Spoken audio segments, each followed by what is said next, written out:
अच्छा, हम इसी एग्जाम्पल कंटिन्यू करते हैं। फॉर एग्जाम्पल, अगर आप 3 स्टूडेंट्स बैठे हैं, ठीक है, फर्स्ट सेकंड और थर्ड, ठीक है, और उसमें आता किसको है? सिर्फ सिर्फ ना फर्स्ट स्टूडेंट को आता है, ठीक है। जो फर्स्ट नंबर पे स्टूडेंट बैठा है ना, पहले पहले उसी को सिर्फ आता है सारा जो क्विज है, ठीक है। अब आप लोग वो तीनों दोस्त हैं, ठीक है, तीनों आपस में क्या है? दोस्त हैं। अब आप लोगों के दरमियान डिसाइड क्या हुआ है? ये जो सेकंड नंबर वाला दोस्त है, ये क्या करेगा?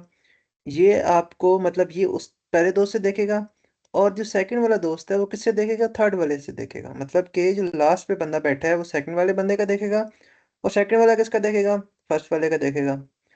अब आप मुझे ये बताएं कि अगर मैं फर्स्ट वाले बंदे को ही उठा के कहीं और बिठा दूं तो क्या क्या करेंगे? मतलब आप क्विज कर सकेंगे? नहीं कर सकेंगे ना। तो इसी तरह जो ये चीज़ बात यहाँ पे उसने की हुई है कि जो डिपार्टमेंट नेम है वो डायरेक्टली किसके ऊपर डिपेंड कर रहा है? एम्प्लॉय आईडी के ऊपर। जो पहले वाला बंदा है, मतलब जो आपका लास्ट वाला बंदा है, वो किसके ऊपर डायरेक्टली डिपेंड कर रहा है? वो फर्स्ट वाले बंदे के ऊपर डिपेंड कर रहा है। समझ आ रही है ना? जैसे यहाँ पे अगर आप लोग देखें तो डिपार्टमेंट नेम तो डिपार्टमेंट आईडी के ऊपर डिपेंड कर रहा है। मतलब अगर आप लोग ये देखें कि लास्ट वाला बंदा सेकंड लास्ट के ऊपर डिपेंड कर रहा है, लेकिन सेकंड लास्ट वाला किसके ऊपर डिपेंड कर रहा है? फर्स्ट के ऊपर डिपेंड कर रहा है। तो बेसिकली बात क्या है? सिंपल सी, कि जो लास्ट वाला है वो फर्स्ट के ऊपर इनडायरेक्टली डिपेंडेंट है, ठीक है ना। ये छोटी चीज़ की मिसाल होगी है। तो अब आप लोग इसको नॉर्मलाइज अगर आप लोगों ने करना तो होगा, तो आप लोग कैसे करेंगे इसको? एक आप लोगों के पास क्या बनेगा? एम्प्लॉय आईडी और डिपार्टमेंट आईडी का एक अलग से टेबल बन जाएगा, और डिपार्टमेंट आईडी और डिपार्टमेंट नेम का एक अलग टेबल बन जाएगा, ठीक है। ट्रांजिटिव डिपेंडेंसी को अगर आपने रिमूव करना है तो आप लोग क्या करेंगे? डिपार्टमेंट आईडी और एम्प्लॉय आईडी का एक अलग से टेबल बना देंगे, और थर्ड नॉर्मल फॉर्म बेसिकली आप इसे कहते हैं। और the table can be decompose into 2 tables. Employee का टेबल बन गया और एक आपके पास डिपार्टमेंट का टेबल बन गया। अब अगर आप देखें तो डिपार्टमेंट नेम डायरेक्टली किसके ऊपर डिपेंड कर रहा है? डिपार्टमेंट आईडी के ऊपर, ठीक है ना।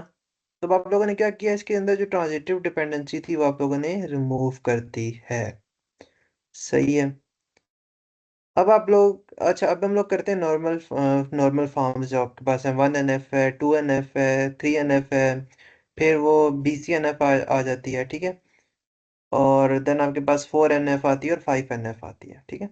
फर्स्ट नॉर्मल फॉर्म आपके पास बेसिकली क्या होगी कि इसमें ना देखें, आप लोगों के पास एक आप कह लें रो बनी हुई है, ये एक इंडेक्स है। एक इंडेक्स के अंदर जब आपके पास दो वैल्यूज आ जाएंगी ना इकट्ठी, ठीक है, जैसे स्किल्स है ना। स्किल्स आपके पास क्या हो रहा है कि एक इंडेक्स के अंदर आपके पास क्या आ रही हैं? दो वैल्यूज इकट्ठी आ रही हैं। तो ये आपके पास क्या होगा? इसमें ये इशू होगा। तो जैसे वो कह रहा है रिपीटिंग इशू, क्या है इसके अंदर? Repeating groups. स्किल कॉलम के अंदर क्या आ रही है? मल्टीपल वैल्यूज आ रही हैं, जैसे जावा और पाइथन आ रहा है, ठीक है, एक सिंगल सेल के अंदर। तो ये क्या कर रही है? रूल को वायोलेट कर रही हैं। अब होना क्या चाहिए कि ईच जो सेल है उसके अंदर सिर्फ एक ही वैल्यू या एक एटॉमिक वैल्यू ही हो सकती है, ठीक है ना। अब आप क्या करेंगे? इसको एक अलग से आप रो बना लेंगे। मतलब कि 1 जॉन जावा जावा आ जाएगा, फिर आप दोबारा से 1 जॉन और पाइथन आ जाएगा, ठीक है। सेम उसने किया, एम्प्लॉय आईडी 1 ही रहेगी। ये आप लोगों ने चीज़ थोड़ी जहन में रखनी है। एम्प्लॉय आईडी टू मत कर दीजिएगा, ठीक है ना। एम्प्लॉय आईडी 1 है, नेम जॉन है, स्किल्स क्या है? Java Python. तो इनको आपने अलग नीचे लेकर आना है। तो सिंपल क्या करेंगे? Employee ID employee name same रहेगा, और एक अलग से एक इसका सेल बन जाएगा पाइथन का, ठीक है। तो ये आप लोगों ने इसको फर्स्ट नॉर्मल फॉर्म में कर दिया है। बेसिकली करना क्या है हमारा इसमें? जो चीज़ है वो क्या है? बेसिक चीज़ क्या है कि एक सेल के अंदर एक ही वैल्यू या एक ही एटॉमिक वैल्यू हो सकती है, ठीक है। Second normal form, partial dependency, जो हम ऊपर पढ़ चुके हैं, ठीक है ना। हम ऊपर पढ़ चुके हैं ना, हम यही वाला कॉलम हम लोग देख चुके थे कि अगर आप लोग देखें ना, कोर्स नेम किसके ऊपर डिपेंड कर रहा है? कोर्स आईडी के ऊपर, ठीक है। तो स्टूडेंट आईडी हो गई, कोर्स आईडी आपके पास क्या थी? कंपोजिट कीज थी। यहाँ पे भी ये चीज़ लिखी हुई है। कोर्स नेम किसके ऊपर डिपेंड कर रहा है? कोर्स आईडी के ऊपर डिपेंड कर रहा है। कोर्स नेम सिर्फ कोर्स आईडी के ऊपर डिपेंड कर रहा है, ना कि स्टूडेंट आईडी कोर्स आईडी के ऊपर डिपेंड नहीं कर रहा। वो सिर्फ कंपोजिट की के एक पार्ट के ऊपर डिपेंड कर रहा है, जो कोर्स नेम है आपके पास। तो क्या होगा आपके पास? कोर्स नेम और कोर्स आईडी का एक अलग से टेबल बनेगा, ठीक है। देन आपके पास क्या होगा? जो ग्रेड है, ग्रेड किसके ऊपर डिपेंड कर रहा है? ग्रेड आपके पास कोर्स आईडी के ऊपर भी डिपेंड कर रहा है, स्टूडेंट आईडी के ऊपर भी डिपेंड कर रहा है ना। अब फॉर एग्जाम्पल मैं आपको सब्जेक्ट्स के मार्क्स दे दूं, मैं फॉर एग्जाम्पल अपने ग्रेड्स लिखता हूँ। मैं अपने ग्रेड लिख रहा हूँ। चलिए मैं अपने ना फर्स्ट सेमेस्टर के ग्रेड लिखता हूँ। एक में ए था, एक में ए नेट था, एक में सी प्लस था, एक में बी नेट था। ठीक है, ये मेरे ग्रेड्स आ गए। अब मैं अपना एनरोलमेंट नंबर भी लिख रहा हूँ यहाँ पे, 091। इधर भी यही सेम चीज़ आ जाएगी, 091। और तीसरे नंबर पे भी 091।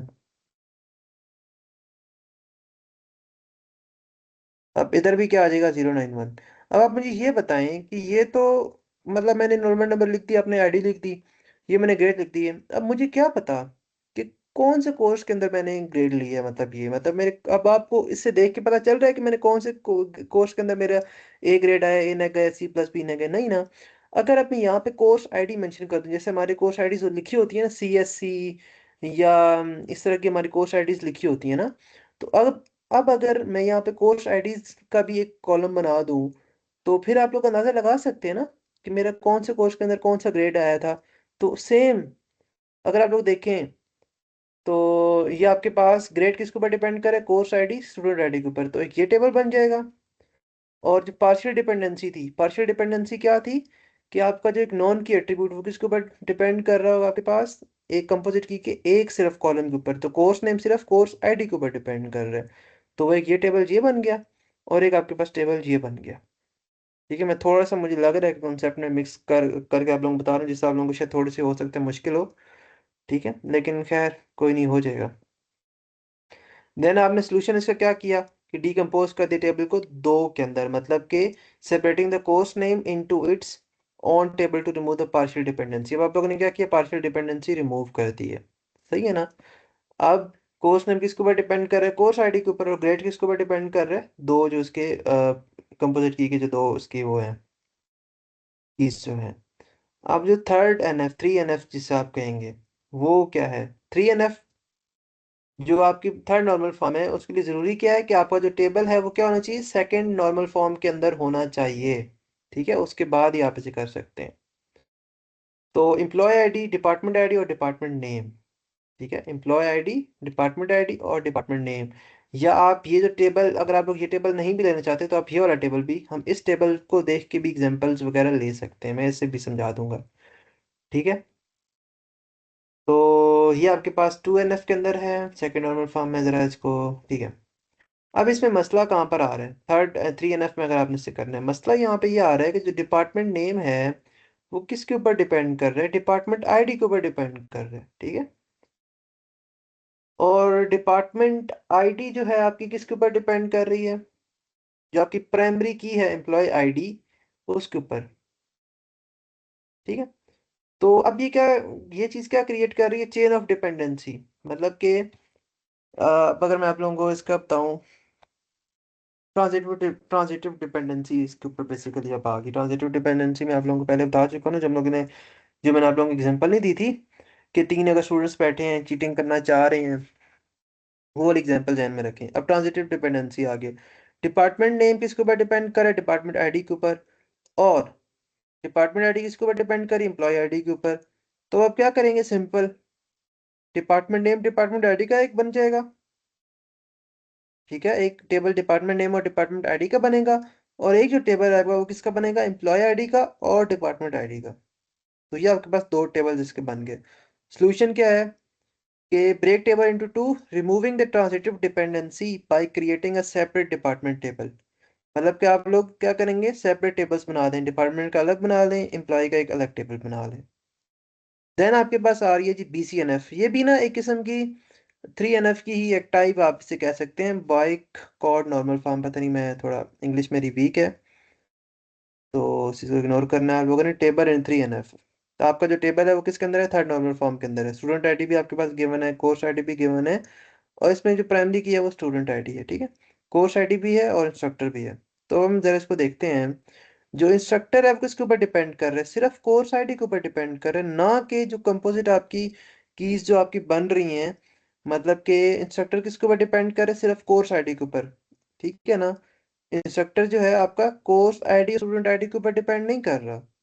समझ आ रही है ना, वो सिर्फ किसके ऊपर डिपेंड कर रहा है, कोर्स आईडी के ऊपर डिपेंड कर रहा है, साफ साफ हमें नजर आ रहा है। तो अब आप सिंपल क्या करेंगे, स्टूडेंट आईडी और कोर्स आईडी का एक टेबल बनाएंगे, और एक आप क्या बनाएंगे, कोर्स आईडी और इंस्ट्रक्टर का टेबल बनाएंगे। सिंपल इसमें है, और इसमें कुछ भी नहीं है। ठीक है। देन आपके पास है 4NF, फोर्थ नॉर्मल फॉर्म, जिसको फोर्थ नॉर्मल फॉर्म में आपका जो फोर्थ नॉर्मल फॉर्म में आने के लिए आपका जो टेबल है किसके अंदर होना चाहिए, BCNF के अंदर होना चाहिए।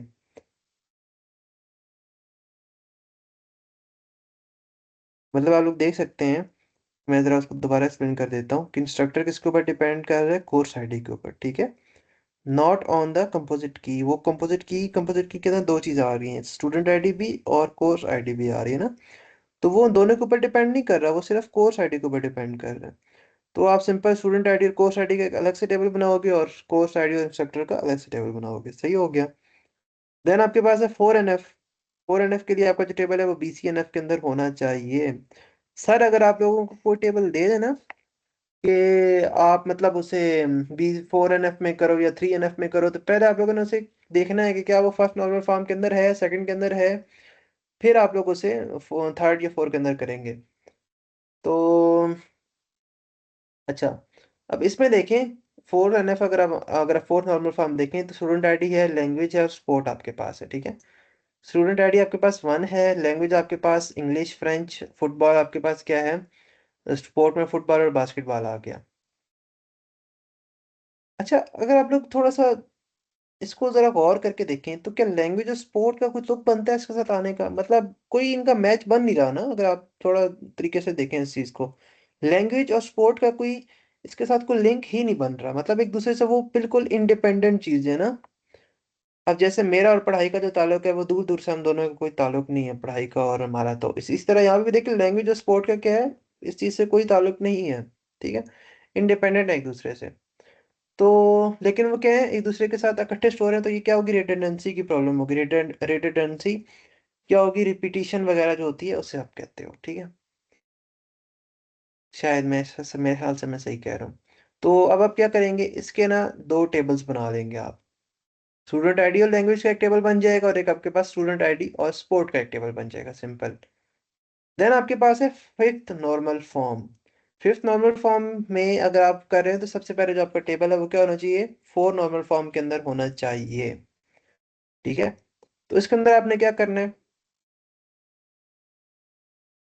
अच्छा इसमें जो है ऑर्डर आईडी है, सप्लायर आईडी है और पार्ट आईडी है। ठीक है। वो ये कह रहा है the table can be decompose into smaller tables to avoid redundant recombinations recombinations combinations during joins. ठीक है। तो इसमें आपने क्या करना है, एक ऑर्डर आईडी और सप्लायर आईडी का एक बन जाएगा। ठीक है। एक आपके पास सप्लायर आईडी और पार्ट आईडी का बन जाएगा, और एक आपके पास ऑर्डर आईडी और पार्ट आईडी का। ये आपके पास तीन टेबल्स आपके पास इसमें बनेंगे। ठीक है। मतलब इसमें जो ज्वाइंट डिपेंडेंसी थी, डिपेंडेंसी जो थी, उसको आपने खत्म करने के लिए क्या किया, इनके आपने डिफरेंट टेबल्स, तीन टेबल्स बना दी, ऑर्डर आईडी, सप्लायर आईडी, फिर आपने ऑर्डर आईडी और पार्ट आईडी का बना दिया, फिर आपने सप्लायर आईडी और पार्ट आईडी का, आपने ये तीन टेबल्स आप लोगों ने सिंपल से बना दिए। अच्छा, इसमें ना एक और चीज भी आप लोगों ने थोड़ी गौर से देखनी है। जैसे जैसे कि अगर देखें ऑर्डर आईडी और पार्ट आईडी, ऑर्डर आईडी है और पार्ट आईडी है। ठीक है। तो इसमें इसको देखें और इसको देखें, ये ऑर्डर आईडी में भी 1 है, पार्ट आईडी में भी P1 है, इधर भी 1, इधर भी P1। तो आप लोगों ने सिर्फ एक रो में लिख देना है, ठीक है ना, 1 P1, और अलग आपके पास 2 और P2 बन जाएगा। ये चीज़ आप लोगों ने गलती नहीं करनी, क्योंकि इस तरह की चीज़ें सब देंगे और वो फिर नंबर कटते हैं ना इस तरह की चीज़ों के। सिंपल सिंपल चीज़ें होती हैं, 0.5 मार्क्स भी बहुत इंपॉर्टेंट होता है। अब समरी है, ये आप लोग ऐसे खुद पढ़ लीजिएगा। ठीक है। सेकंड नॉर्मल फॉर्म के अंदर हम पार्शियल डिपेंडेंसी रिमूव करते हैं, थर्ड नॉर्मल फॉर्म के अंदर हम ट्रांजिटिव डिपेंडेंसी, और BCNF के अंदर dependency ensure all determinants are candidate keys. अच्छा, कैंडिडेट कीज का मैं बताऊंगा आप लोगों को। 4NF मल्टी वैल्यू डिपेंडेंसीज को आपने रिमूव करना होता है, और 5NF के अंदर आपने ज्वाइंट डिपेंडेंसीज। ठीक है। कैंडिडेट की आप लोगों के पास क्या होगी, वो आपके पास बेसिकली एक एट्रीब्यूट ही होता है, ठीक है, या आप उसे कह सकते हो कि सेट ऑफ एट्रीब्यूट्स होंगे उसके अंदर। वो क्या करेंगे, एक जो रो है ना उसको यूनिकली आइडेंटिफाई कर रहे होंगे, एक रो की मैं बात कर रहा हूँ, एक टपल जिसे कहते हो, ठीक है। हर टेबल की क्या हो सकती हैं, एक से ज्यादा कैंडिडेट कीज भी हो सकती हैं, ठीक है। लेकिन सिर्फ आप उस किसी एक को चूज करोगे प्राइमरी की, मतलब कि एक टेबल के अंदर एक से ज्यादा कैंडिडेट कीज भी होंगी, लेकिन आपने सिर्फ किसी एक को प्राइमरी की चूज करना है, ठीक है। जो बाकी फॉर एग्जाम्पल आपके पास ना चार कैंडिडेट कीज थी, आपने किसी एक को प्राइमरी की चूज कर लिया, जो अदर होंगी वो आपके पास अल्टरनेट कीज के आप उन्हें कह सकते हो, ठीक है। प्रॉपर्टीज क्या होती है कैंडिडेट कीज की, कि वो पहली चीज तो ये है कि वो यूनिकनेस उनके अंदर होती है, और देन आपके पास क्या होती है, मिनिमैलिटी। यूनिकनेस क्या मतलब कि ईच वैल्यू जो कैंडिडेट की वो यूनिक होनी चाहिए, वो दोबारा टेबल में रिपीट ना हो रही हो। और मिनिमैलिटी का क्या मतलब है कि no subset of the candidate key should uniquely identify the rows, ठीक है।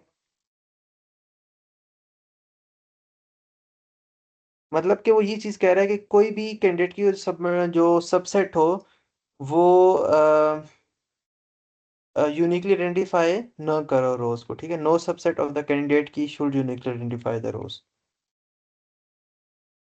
अच्छा, इसमें और टेबल दिखाता हूँ आप लोगों को।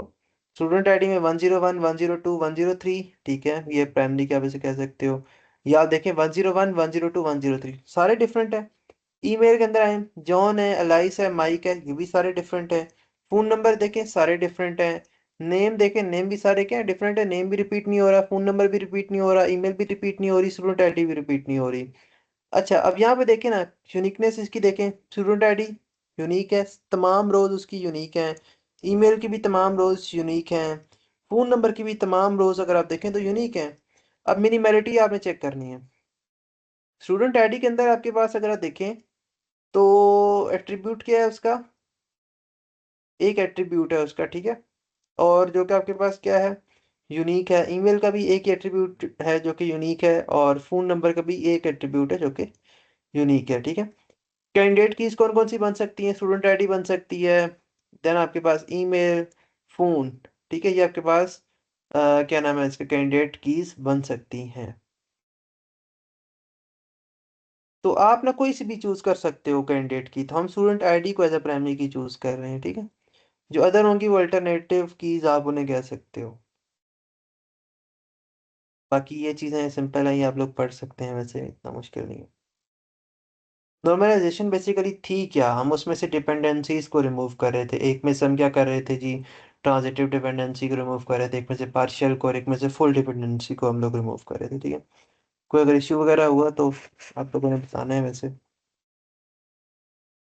जो जो भी वीडियो देख रहा है या देखेगा।